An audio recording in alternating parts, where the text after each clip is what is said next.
जय श्री कृष्ण। आध्यात्मिक सफर में आज श्रीमद् भगवद गीता के अध्याय 2 से श्लोक संख्या 72।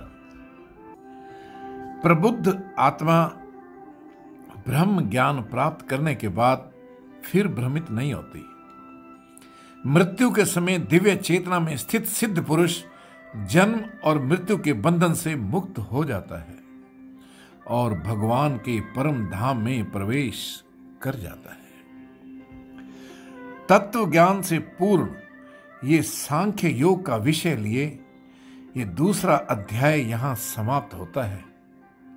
सांख्य का अर्थ होता है किसी विशेष का लॉजिकली विश्लेषण करना, अनेक तर्क प्रस्तुत करना और फिर किसी विवेकपूर्ण निष्कर्ष पर पहुंचना।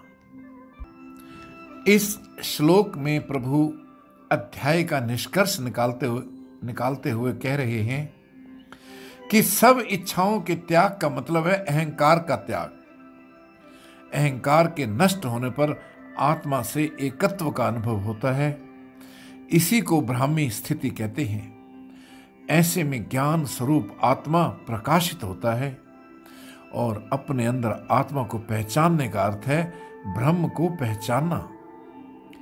एक बार जब आत्मा भगवान को पा लेती है तब वह सदा के लिए उसमें एक निष्ठ हो जाती है।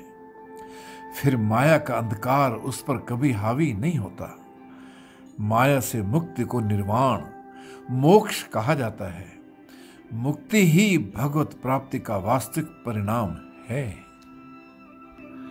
प्रभु कहते हैं कि साधारण से साधारण और पापी से पापी व्यक्ति ही क्यों न हो, अगर वह अंतकाल में भी अपनी स्थिति परमात्मा में कर ले, संसार से अपना संबंध विच्छेद कर ले, तो उसे भी निर्वाण मतलब ब्रह्म की प्राप्ति हो जाएगी। वो जन्म मरण से मुक्त हो जाएगा। जो अंतकाल में मेरा स्मरण करता हुआ कोई प्राण छोड़ता है वह मेरे को ही प्राप्त होता है, इसमें संदेह नहीं है।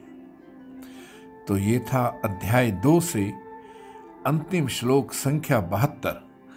जय श्री कृष्ण।